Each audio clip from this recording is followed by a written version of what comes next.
So the NXT call-ups were Alba and Isla, Apollo Crews, Cameron Grimes, Grayson Waller, JD McDonough, Katana Chance and Kaden Carter, Indus Shear, so that's 3 of them.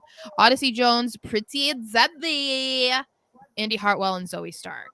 Yes, boy! Yes, boy! Yes, boy! Yes, boy! Yes, boy! Yes, boy!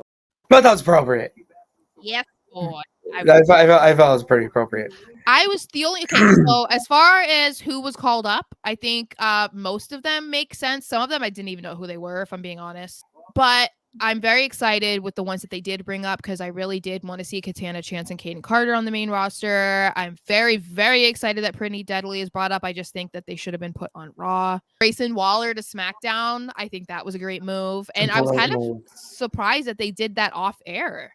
I feel like that is one that they should have had announced during Raw because they didn't announce really any NXT call-ups compared to SmackDown. They were loaded on SmackDown.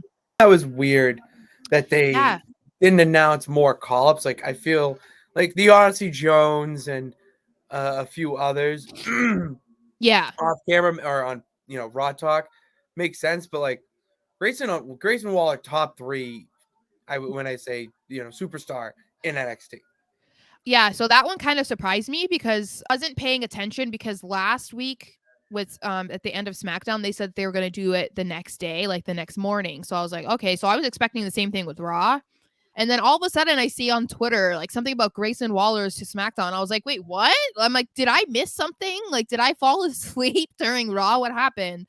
And then I saw that they did all these other ones. So I think the most surprising one for me was no Braun Breaker. That one shocked me a little bit. I'm so happy. I mean, I'm not mad, but I was just kind of shocked because he seemed like the biggest candidate for a call-up after Raw after Mania. Like, it seemed the most obvious that it was going to be him. So I was kind of surprised that now that we're doing the draft, that he wasn't one of them. Like, I was thinking, okay, Grayson Waller is called up. Okay, what about Braun Breaker? No, all these other random people. And I'm like, okay, like, I thought that was a little surprising. So it kind of just makes you wonder why. They want a trilogy with him and Mello. And that makes sense. But then at the same time, like, I believe that they said that they're going to allow the NXT people to finish whatever feuds and storylines that they're working on right now before they get called up. So like you can be drafted, but you don't have to like show up yet. Cause I think Indy's hurt. So she's probably not going to be like on Raw next week. He's the NXT Women's Champion. Well, and that's the thing, right? Like, I mean, and the same thing with Alba and Isla, like they're the women's tag champs. I think Cora Roxanne should have been called up. Also, do you think Ilya or Tyler? Oh, see, a lot of people were saying Dragunov to SmackDown. And I was so for it if he was going to have Gunther there.